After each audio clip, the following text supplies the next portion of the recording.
I'm finally back with a video game review, and a little note, my reviews for Need for Speed The Run UFC Undisputed 3, those came up a long ass time ago, but I deleted them just because I didn't like either of them really. I'm going to re-review Need for Speed The Run and the UFC series.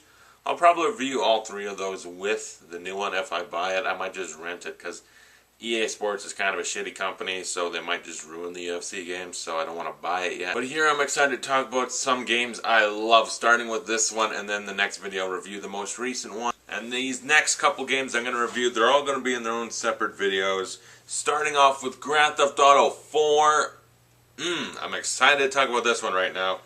And then I'll be doing Red Dead Redemption, Max Payne 3, and maybe I'll talk about the movie when I review that game, because I got a couple of things to say about the movie. And Grand Theft Auto 5. Now, before I review Grand Theft Auto 4, I want to talk about a couple of the old games that I played. The Grand Theft Auto Vice City. Everyone loves that game. Ray Liotta's the main voice actor in that. And people love going back to that, saying that's a classic game. Here's my opinion. That game is terrible. Now, I didn't play too much of it. I tried playing it, and here's my point. How could you play that game? The vision, it's like drunk vision from Grand Theft Auto 4. Constantly, that's all you see. It's just a blurry haze with a lot of pink colors. And I was like, why would anyone want to play this? Can you turn that setting off? I don't know. I looked, maybe I didn't find it. But that was terrible, okay? And you know what? It's old. The controls just annoyed me. I have the same problem with San Andreas. But I was like, maybe if it was 2002 or whenever it came out, I might enjoy it more. But a blurry piece of shit? No, screw that game, okay?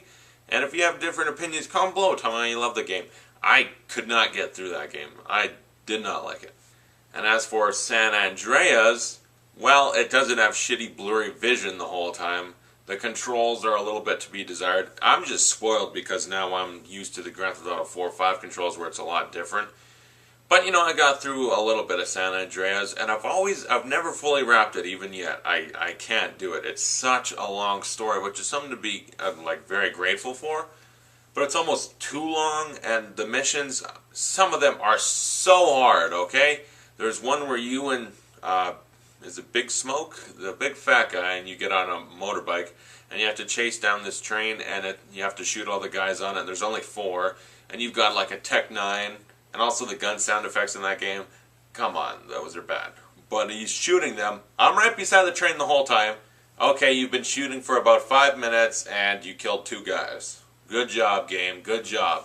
And you fail the mission 16 times or something, like 40 times you'd fail it, and then you finally get it, and it's not worth it. The missions, a lot of them are too hard. The shooting is so bad. Okay, I'm sitting there with like 60 bullets, and I might kill like 20 people with that, but then the AI, like, oh, I'm on a mission with this guy, and he's doing the shooting for me. He can't kill a single person. Come on, that sucks. A lot of the voice acting is really good, but a lot of the other stuff I hate. I got the poster right there. Can you see it? I don't know. Taking that shit down, along with the Vice City poster. Fuck that game. I'm just not a huge fan of San Andreas. It's a good game in a lot of ways. It's also flawed in a lot of ways. You can choose how buff or fat you get. That's kind of fun. You kind of have to keep up with it, though. You have to eat to stay healthy. Not for me. I don't like that. But a lot of it, there's a lot of really fun stuff. But it's kind of just stuff that takes you out of it, like the shooting combat, the mission difficulty. Not into it. Vice City, I didn't finish it. I'm not going to rate it. San Andreas, 6.5 out of 10. Just because it's so... The difficulty pisses me off, and that's the main thing. But also, the one old game that I can actually go back to, no problems, play it. I really enjoy this game, Vice City Stories. Liberty City Stories was lame. I didn't like it. Grand Theft Auto 3, definitely not. Like, those ones, just don't like them. I'm sorry. The old controls and all, the story... The game, it's not for me. If you bring me a time machine, I go back, play it when they first came out, I might love them. They're just not for me. But Vice City Stories, that's one that was kind of old, but sort of new, and I really enjoyed that one. The shooting was just fine enough. It's the same as the other ones, but it was easier to control or whatever. Driving and all that, fine. Story was pretty interesting, I thought. It's 80s stuff. You play as, like, the guy that dies on the first mission in Vice City. It's a prequel, So you play that guy through the whole story. He's from the army and stuff. I liked the story fine. I think it was not too difficult. The difficulty was at a good setting. I liked a lot of the cars. That was a fun game for me. And I'm going to buy that because that's one I really do enjoy. Vice City Stories, 7.5 out of 10. And now to talk about GTA 4. But to delay it even more, let's talk about the DLCs. Lost in the Damned. I love Sons of Anarchy, so the Lost in the Damned was pretty much take Sons of Anarchy and try and make it a video game. You know what? It's not difficult. You can get through it just fine. The story's alright. Johnny, the main character, not overly likable, not overly hateable. Every other character in the game is atrociously awful in a way that you want to see them all die in brutal ways. I mean, the club president, Billy, shoot him in the head. Who's that Weasley sidekick of his? His Weasley little sidekick bastard, I don't even remember his name. I hate his guts. I was like, Johnny, kill him. It was the first mission. I was like, kill him. He sucks. I hated his guts so bad that when you do finally get to just shoot the shit out of his house, set it on fire, wait for him to come out and just blow him away, I was so happy. As far as like trying to adapt Sons of Anarchy a little bit different into a video game, sure they did good enough, better than some other biker games like Ride to Hell. Good God, that's one of the worst games ever made. So I don't hate the Lost in the Damned DLC, but it's not like it's replayable for a while, but I'm sick of it now. I might go back to it in a couple of years and enjoy it again, but you know, it's fine. I'd give the Lost in the Damned DLC a 7 out of 10. And the Ballad of Gay Tony, now this, out of the two DLCs, this is the one that's more fun for me. It's a little more flashy. You hang out with Gay Tony, so he's all over the place, but like, it almost feels like Vice City Stories with all the different bright colors you'll get and stuff. And that's just kind of in the intro thing. It's still just Liberty City, but what's the guy's name? Luis Lopez. I liked him enough. I mean, he wasn't great, but he's funny in his character in the way he's kind of a suave guy that, like, there's a mission, you walk into a bar, and, like, you're just looking at a girl, and suddenly you're in the bathroom, like, banging her, like, that. It's so random and weird that it made me laugh. But you get some awesome, like, you get a giant minigun type thing, you get sticky bombs, you get the coolest missions where, what's his name? Yusuf has you steal a tank and a train and all that. Like, those were some pretty out there missions, and I really enjoyed them. And you get to tie up a loose end from Grand Theft Auto 4. You get to kill Mr. Bulgarian. So happy about that. So the Ballad of Gay Tony, a lot more entertaining, a cool story. I really liked it. A lot of likable characters and all, cool weapons and cars. I'd give that an 8 out of 10. And now let's talk about Grand Theft Auto 4, the complete game, not the two little short DLCs, the actual game. This game is awesome. This is one of the best games ever made. Forget about what Red Dead Redemption or Grand Theft Auto 5 might have improved. This is still one of the greatest games that'll ever be made. Because think of what Grand Theft Auto was before that. You had San Andreas and all that. Whereas the shooting, just the shooting, starting off with, the shooting was like, you were just holding it and you'd move like this. The aiming was very rudimentary. And the new one, like, you actually aim them down properly. You're holding it up. You can zoom in. You can move between targets like that. You can, like, the just shooting was improved. The guns, a lot much better guns, a wider variety. There's still the joke about, oh, he pulls all the guns just out of nowhere. Whatever. That's a fun thing about Grand Theft Auto. The gun sound effects are all realistic. I like them as opposed to San Andreas, the Tech 9 or whatever. That was just one of many that sounded awful. The new Grand Theft Auto 4, they all sound good. Good weapons. The driving, oh please, that driving's great. You're not going to play Forza Motorsport or Gran Turismo or Need for Speed and then play Grand Theft Auto and be like, it's the same. Oh my god, there's no difference. Like, it's a different driving style, but it's good. The cars handle well, the handling and all that seems pretty realistic, not perfect. The way the cars get damaged, that improved in Grand Theft Auto 5. The only thing I was missing in this game, customizing. You can go to a paint spray, and that's a good way to get rid of cops, and if you want to change the color of your car, okay, go in, random color, put on. But you can't customize them, and that's something that was really lacking and missing, and I wanted that. Same with guns, you couldn't customize your guns. You could pick clothes for your character, and that was fun, you know, there's some nice clothes. So there's stuff where customization, clothes, okay, everything else, lacking. Story in this game, Niko Bellic, who is probably the best protagonist in a video game ever. I'll say it now, prove me wrong, comment below, tell me a better protagonist, but Niko Bellic, comes from Europe to stay in Liberty City with his cousin Roman. And then kind of from there he starts eventually getting into more and more trouble with like gangsters and underground figures to the point where he's rising up on the ladder. But a lot of crime comes your way, you deal with a lot of unsavory people, and you get just some kick-ass awesome missions. And you meet some great characters like Brucey. That's one of my favorite characters in a video game ever. I love Brucey. You love Roman. Roman's great. Packy, Patrick McCreary. He's a lot of fun. Those are a few of them. Niko Bellic, though, the greatest protagonist I can ever think of. In a Grand Theft Auto game, absolutely, he's the best. The voice acting, great job right there, but like the character, the way he's developed and all that, you know so much about his past, and you get what kind of person he is. There's parts where you can make decisions, but it's never like, okay, I gotta kill Dwayne or I gotta kill Playboy X, and you might feel like, well, why would Niko choose to do this one? No, you understand why would he'd make every decision. He's a well-rounded character. You get a lot about him. He's a likable character. He's not just a dipshit little gangster that's doing shit because, like you get, he's got reasons for everything. He's not exactly altruistic, but you feel like he's a really good person too a lot of the time. He's just so damn likable. And he's nice because I don't know how often Roman will call you to take him bowling and Niko doesn't flip out and rip Roman's head off. Niko's a good person for that because Roman, he likes to go bowling, cousin. And the villains, you get some awful villains. In a good way, not like, oh, what a shitty villain. But like, ooh, I hate this guy. Is it?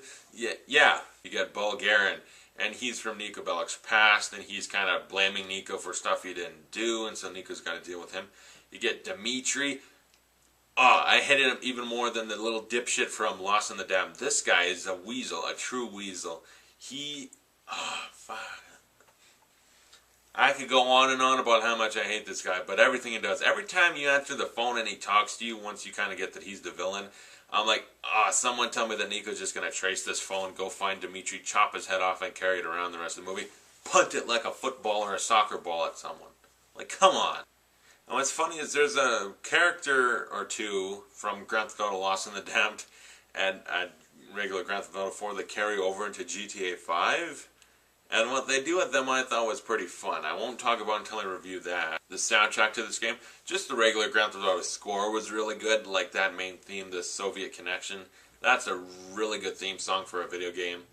And like all the other radio music, there's a lot of stations. Like, just pick any station, you'll find a couple songs in each that you really like. Something that's kind of lacking in Grand Theft Auto 5, I'll say. The graphics in this game severely improved. The last Grand Theft Auto game before this was like Vice City Stories or San Andreas or something. There's no comparison. It's like oranges and apples. Grand Theft Auto 4 is just so much better looking. The game's got a good length where you don't complete it too quickly, but it won't drag you out for weeks or months trying to beat it. Like, you know, a week or 2 weeks or something, if you play it for a couple hours every day, like if you play a full day of gaming, like nonstop, you just sit on the couch all day playing video games, you might beat it in a week or so, but that's not healthy. Doesn't mean I don't do it. It's just not healthy. I love in this game they infused the thing with the cops where it's the radar, where it's not just go to the pray and spray. Yeah, dear Jesus, clean my car, I want to escape the cops. Now the pay and spray, where you'd go there in the past, spray it and the cops are gone. This one, you can do that, but also you just got to get out of their radar, where this is how far they're looking, and if you get out of that and just stay out of it and they don't find you, then you're good. Like, I like that. That was an interesting feature they added. They added a new cover system, which I thought really worked pretty well. A lot better than just duck behind something and then pop back up. Because it was still just kind of running and skating around. And this one, you run, take cover behind almost anything, blind shoot over it, or pop up and aim them down, like throw a grenade over. Like, it's a good cover system. Like, you'll get, yeah, I got a gun. Damn it, it's Grand Theft Auto. I gotta have one. Why didn't I have it the whole thing?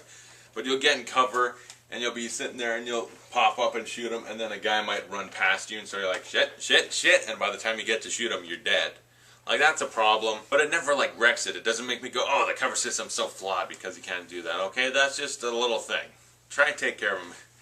Like, that's a little thing, and it doesn't piss me off a lot, because I'm honestly really good at this game. I wrapped this game probably 40 times or something. This game's replayable.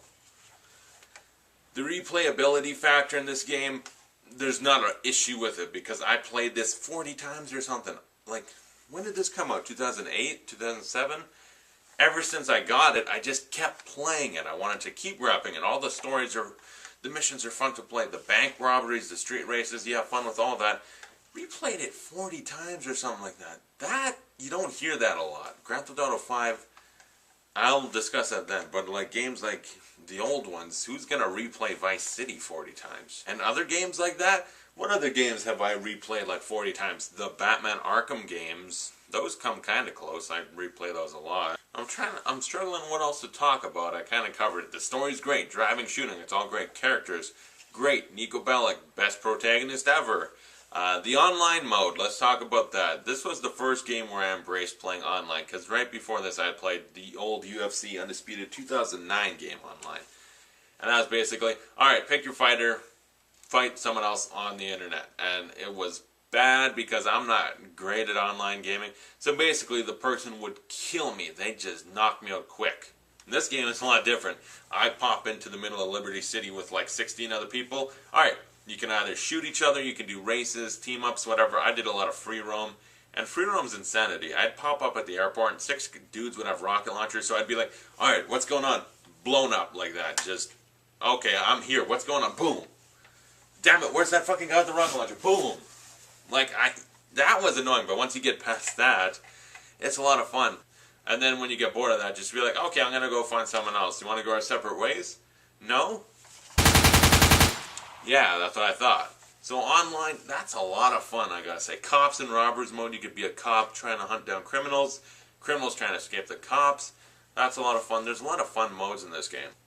So I've kind of pushed this review as far as I can go, because I don't have a checklist of things like, gotta talk about this, gotta talk about this. Did I summarize it pretty good? I thought I did. I don't know. Maybe in a couple weeks I'll be like, you could have reviewed that a lot better. But this is as good as I can do off the top of my head. I should have prepared this review better. Grand Theft Auto 4 is, like I said, one of the best games ever made. If you haven't played it and you are into open world games or the Grand Theft Auto games, then I don't know why you haven't played it. Go play it, go buy it now, because it's a classic. And 20 years from now, maybe even further, I hope they'll still think of it as a classic. Hopefully we're not so advanced that it would be like me today playing like Zelda Ocarina of Time, which is a classic, a lot of people say, and then I just can't get into it. Grand Theft Auto 4 gets a 10 out of 10, a perfect score, because I think it's a perfect game. There's little weaknesses, like, okay, the AI might be very repetitive, where, like, there's lots of different varieties of people, but you can walk and see, like, 6 of the same dudes on the same street corner, but that's just a little thing, little glitches with the cars getting stuck in spots. Like, I don't worry about the little things unless it seriously wrecks the game. It came nothing close to doing that. If you like this review, like or subscribe. Comment below, tell me what you think about Grand Theft Auto 4. Tell me who's your favorite Grand Theft Auto protagonist. And thanks for watching. I'll see you guys next time when I review Grand Theft Auto 5 and Red Dead Redemption and Max Payne 3.